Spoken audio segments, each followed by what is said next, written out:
Hello guys, welcome back to the channel.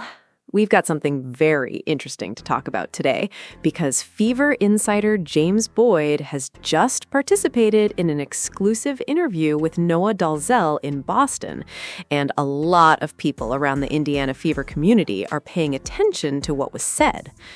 Because I think he could provide valuable insight into what's really going on behind the scenes with the Indiana Fever organization. What's making this interview so interesting is the fact that it's gaining a ton of attention online right now. Fans are sharing clips, discussing the comments, and debating some of the points that were brought up throughout the conversation. During the interview, James Boyd touches on several important topics surrounding the team.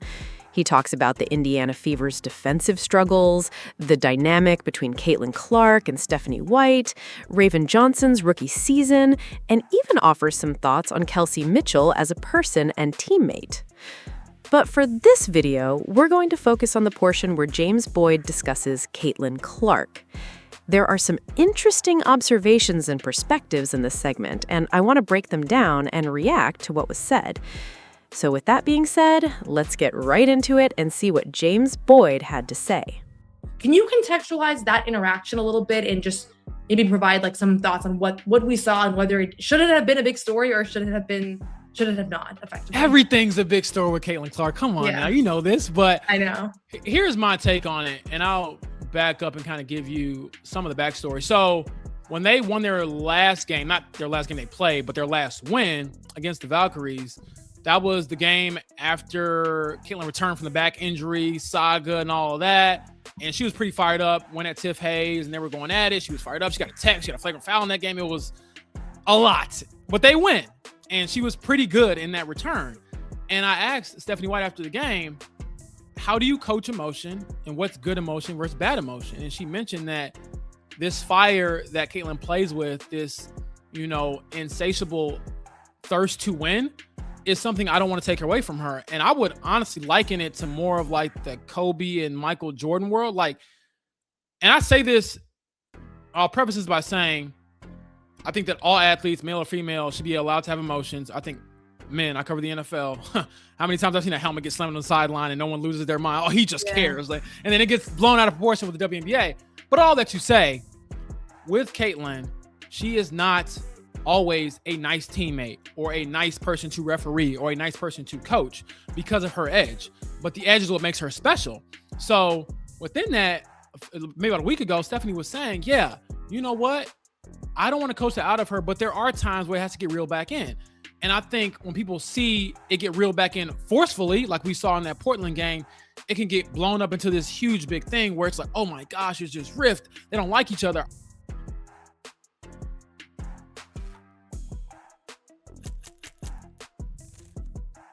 And me personally, I feel as if there is something major going on between Stephanie White and Caitlin Clark.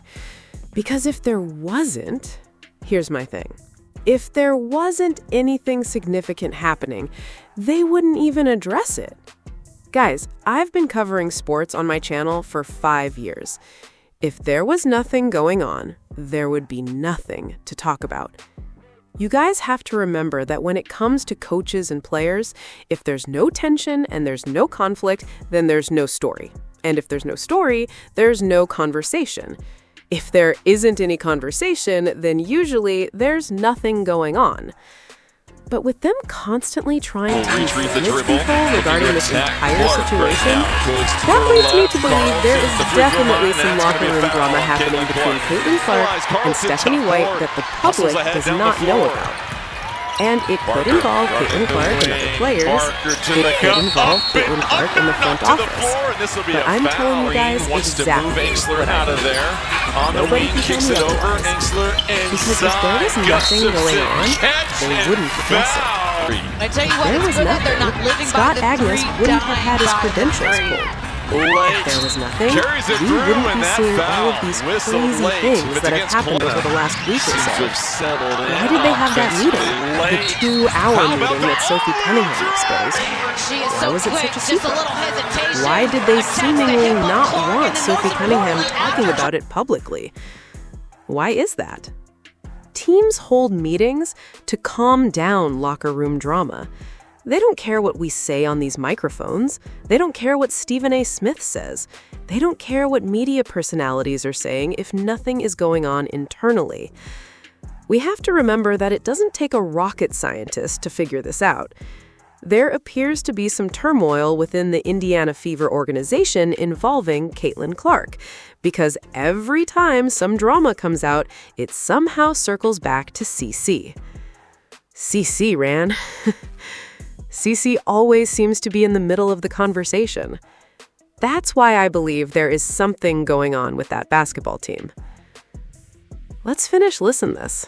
It starts in South with Caitlin. I think that's an easy thing to do, but at the same time, we have to be realistic about her limitations and also what the team is asking her to do over and over again. And she's frustrated, but I just want to make it very clear that it's not just Caitlin. And not to absolve her, because she has to be better on that end of the floor. But I look at it more like this, and you've been around the game long enough, Noah, to know this. Even with Tyrese Halliburton, to make another Pacers analogy, he was kind of looked at as the matador on defense, where it's like, all right, this guy ain't gonna guard anybody. And then it's a little bit more personal. And then he tried to figure out, okay, what are some defensive tendencies I can pick up on? And also, how do I use my spacing and my positioning to be better? And she mentioned that as well, where you're not going to be this one-on-one stopper. That's not her game. But in the scheme of the team, can you help yourself? Can you help the unit? And can it maybe get yourself out of some trouble a little bit earlier than what we're seeing? But yeah, I even watched some of the clips just straight up from the Golden State Valkyries game from a few nights ago where they lost. And I thought she did a fairly decent job. They were making some tough shots. And so we'll see what the future holds. About this whole conversation around the Stephanie White, Caitlin Clark clip, which I have not weighed in on at all yet, because first of all, I don't cover the Fever and I don't want to be one of those people that's like, I watched a clip and I now have a take without all the information. I respect that. So for people who haven't seen this clip, which I think everybody probably has, from what I've seen, it looks like there's a little bit of a contentious conversation between head coach Stephanie White. Caitlin's on the bench, and then it looks like she kind of like pulls her and is like, you know what? Like, I think Raven takes the spot to sub in. Which again, I hate referencing my high school basketball career twice in one episode, but that's happened. But I've seen that's happened to me. I've been on both sides of that. I've happened to teammates. But we know there's this like microscope now, right, on everything that's happening, and I understand it, right? That's part of the game of being one of the sport's most popular players. Can you contextualize that interaction a little bit and just maybe provide like some thoughts on what we saw and whether it should have been a big story or should it have not effectively? Everything's a big story with Caitlin Clark. Come on now, you know this, but I know. Here's my take on it, and I'll back up and kind of give you some of the backstory. So when they won their last game, not their last game they played, but their last win against the Valkyries, that was the game after Caitlin returned from the back injury saga and all of that. And she was pretty fired up, went at Tiff Hayes, and they were going at it. She was fired up. She got a text. She got a flagrant foul in that game. It was a lot, but they win. And she was pretty good in that return. And I asked Stephanie White after the game, how do you coach emotion and what's good emotion versus bad emotion? And she mentioned that this fire that Caitlin plays with, this, insatiable thirst to win, is something I don't want to take away from her. And I would honestly liken it to more of like the Kobe and Michael Jordan world. Like, and I say this, I'll preface this by saying, I think that all athletes, male or female, should be allowed to have emotions. I think men, I cover the NFL. How many times I've seen a helmet get slammed on the sideline and no one loses their mind. Oh, he just cares. Like, and then it gets blown out of proportion with the WNBA. But all that you say, with Caitlin, she is not always a nice teammate or a nice person to referee or a nice person to coach because of her edge. But the edge is what makes her special. So within that, maybe about a week ago, Stephanie was saying, yeah, you know what? I don't want to coach that out of her, but there are times where it has to get reeled back in. And I think when people see it get reeled back in forcefully, like we saw in that Portland game, it can get blown up into this huge big thing where it's like, oh my gosh, it's just rift. They don't like each other. I will say it is pretty unique. I mean, I've seen it happen at the high school level and maybe at the college level. I've really seen players and coaches go at each other, and then the star player is getting subbed out in the middle of the game. Like, that rarely happens. I haven't seen it very often, but I don't think this was a situation where we should expect some big rift. And I get why both were kind of standoffish with the media when we asked about it. And I went back and forth, Noah, with like, should I even bring it up? Should I not? But I think when everyone's talking about it, it's good to contextualize it. And long story short, they're so similar. They're both stubborn. They're both hot-headed at times. They're both trying to win. And ultimately, the way Stephanie White described it was, I'm coaching, and I'm going to coach her hard. And Caitlin said, I want to be coached hard. So I think in the moment, tempers are flaring up, but people who maybe haven't played or just haven't really been around that kind of energy, it is, more normal than not, is how I would phrase that. And also, now, you guys can watch this full interview in its entirety. If you haven't seen it yet, I definitely recommend checking it out for yourselves. And shout out to wnba CLNS for putting the interview together.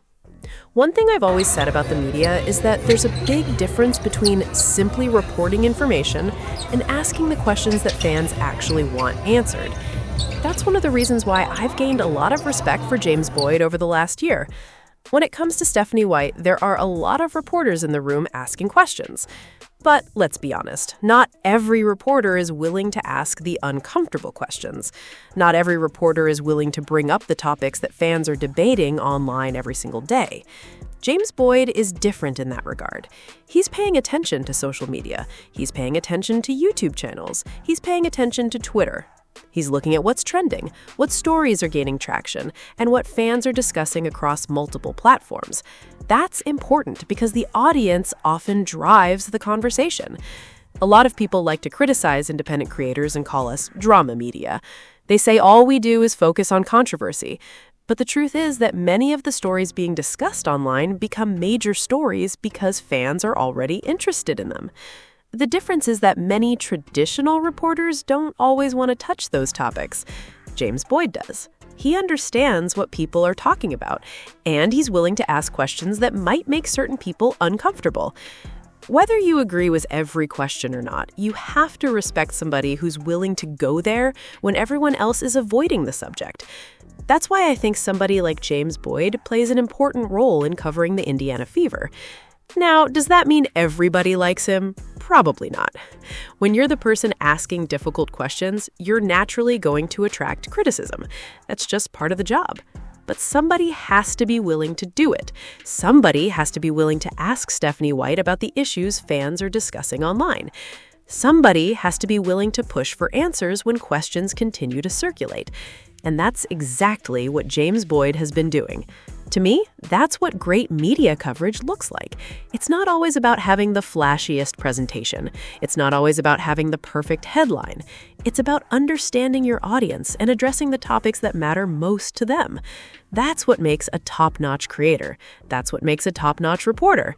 And that's why I want to give credit where credit is due.